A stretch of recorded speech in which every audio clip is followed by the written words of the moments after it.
The pathetic presentation of the new AvtoVAZ model during the St. Petersburg International Economic Forum was a success. The car just couldn't start the first time. The presentation of a new AvtoVAZ model Lada Aura is a vivid illustration of the state of the entire Russian automobile industry, experts say. In connection with the exit of foreign companies, the Russians are somehow trying to compensate and resume the production of cars. But let's remember that production fell by 51%, almost 2 times. But even where there is production based on alternative import substituting technologies, we see what is called simplification and, I would say, a decrease in the technical level. Low unemployment, low inflation, GDP growth and a balanced monetary policy.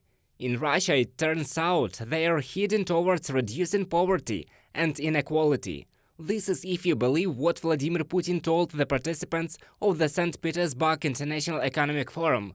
In reality, everything is exactly the opposite. The Russian economy is going through a number of problems today. The indicators that we have today show that there are quite big problems there. The first is uncertainty. Russian business does not understand how the hostilities will end. This raises the question of long-term investment. The second point is the moment associated with the prospects for the state administration of the Russian Federation. Everyone understands that the Russian budget is the money that goes to war. By the way, reducing the unemployment rate in Russia to a historic low, which Putin is so proud of, is definitely not a reason for optimism. We are in a situation where unemployment is low, not because the economy is growing so fast, but because the workforce is shrinking. Ruben Yenikolopov, Russian economist from BBC News publication. And this is not surprising. Where will the staff come from if some left the country,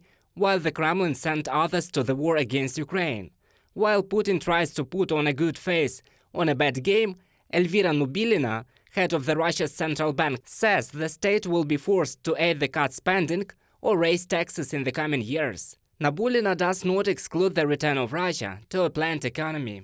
I'm not talking about the risk of restoring the planned economy. It seems that this is impossible because everything is market-based in our country. But in fact, it is enough for the state to concentrate the right to decide which industries, which projects need to be developed and where to direct financial resources instead of private initiative. And in my opinion, this is a big risk. Elvira Nabiullina, chairman of the Central Bank of Russia, from a speech at the St. Petersburg International Economic Forum. However, the very idea of a return to a planned economy says a lot about the state of Russia. The KCE Institute predicts a deepening recession in 2023, an increase in fiscal pressure, and a weakening of the ruble. Analysts are confident that the loss of traditional sources of investment and negative sentiments affecting the domestic market will hinder the Federation's long-term economic growth. Reported by Roman Smoler, Yulia Hranovska, UATV News.